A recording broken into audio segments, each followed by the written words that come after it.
这两天当着寒流，虽然天气有淡薄仔寒冷，不过为伫东区立委陈廷辉甲创全的联合服务处，却充满温暖甲爱心。对创全担任第一届议员到现在，虽然目前无任何的公职，不过19年来却持续举办寒冬送暖的活动。除了关怀东区123款低收入户，创全嘛感谢整个团队。有钱的出钱，有力出力，让整个社会充满爱心和温暖。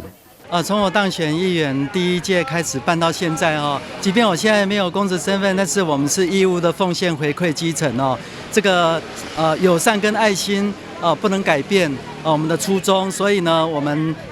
跟整个团队还有所有的好朋友一样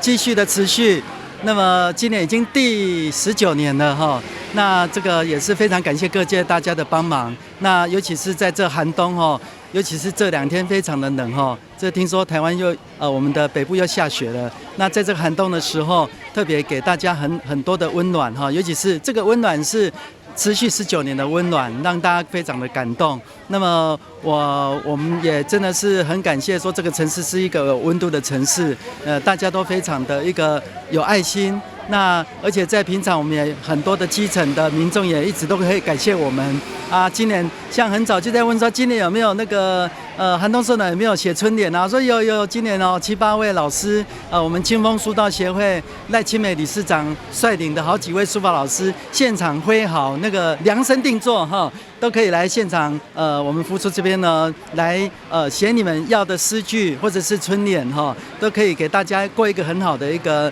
这个年冬。伫个发散物资的现场，当时嘛邀请清风书道学会书法家伫个现场来写春联。今年响应公益的，还佫有同情儿童关怀协会、信温关怀协会以及立新基金会等。现场嘛有袂少的善心人士、里长、甲民间的企业、宣华工业、公权企业等赞助，让整个活动充满温馨的年节气氛。台南新闻林根采访报道。